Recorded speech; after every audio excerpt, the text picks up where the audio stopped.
Hello, இன்றைக்கி நல்ல ஒரு ஸ்நாக் ரெசிபி தான் பார்க்க போகிறோம். இன்ட்ரெஸ்டிங்கான ரெசிபி. குட்டீஸ் ரொம்ப லைக் பண்ணி சாப்பிடுவாங்க, நான் கேரண்டி. அந்த ரெசிபி என்னன்னு தெரியுமா? கார்லிக் சீஸ் ப்ரெட் தாங்க. நல்லா வந்துச்சு. இன்றைக்கி காலையில் தான் செஞ்சேன். எப்படி செய்யலான்னு பார்க்கலாங்க. வணக்கம்ங்க, நான் மஞ்சு. இதுக்கு பூண்டு ஒரு 5 பல் எடுத்து நல்லா இந்த மாதிரி துருவி வச்சுக்கோங்க. வாய்க்கு தட்டுப்படாத அளவுக்கு இந்தளவுக்கு துருவி வச்சுக்கணும்.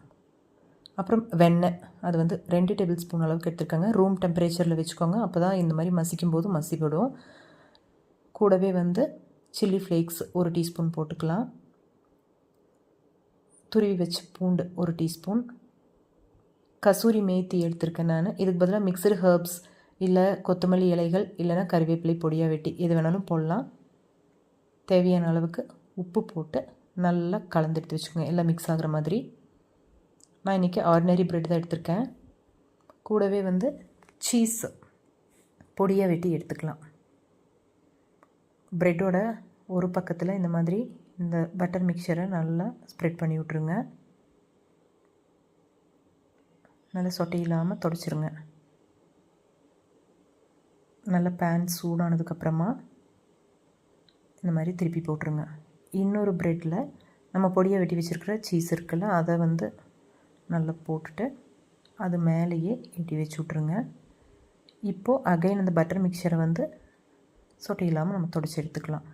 அந்த பக்கம் சைட் கோல்டன் ப்ரௌன் ஆனதுக்கப்புறமா இந்த மாதிரி திருப்பி போட்டுருங்க. உள்ளுக்குள்ளே சீஸும் மெல்ட் ஆகி நல்லா கரெக்டான பக்குவம் இது. பார்த்திங்களா, இந்தளவுக்கு மெல்ட் ஆகிருக்கு. நல்லா சூடாக சாப்பிட்றதுக்கு ரொம்ப டேஸ்ட்டாக இருக்கும். நீங்களும் கண்டிப்பாக செஞ்சு பாருங்கள். நான் இந்த மாதிரி இன்னொரு ப்ரெட் ஸ்லைஸ் எடுத்துகிட்டு ரெக்டாங்குலராக கட் பண்ணியிருக்கேன். மயோனைஸ் கெச்சப் எது வேணாலும் நல்லாயிருக்கும். நான் இன்றைக்கி குட்டீஸுக்கு கொடுக்குறதுனால தயிரில் pepper powder, chilli flakes, salt போட்டு அதை கலந்து தான் போட்டிருக்கேன். கொஞ்சமாக கெச்சப் கூட கொடுக்குறதுனா போட்டுக்கலாம் நீங்கள். செம்ம டேஸ்ட்டாக இருக்குது. வாயில் வச்சோடனே மெல்ட் ஆகிற மாதிரி இருக்குங்க. கண்டிப்பாக ஒரு 10 நிமிஷத்தில் செய்யக்கூடிய ஒரு ஸ்நாக் தான். Must try snack. நீங்கள் கண்டிப்பாக செஞ்சு பாருங்கள். Garlic cheese bread ready. மண் சமையல். நீங்கள் இந்த ரெசிபி பிடிச்சிருந்துச்சுன்னா சப்ஸ்கிரைப் பண்ணிக்கோங்க.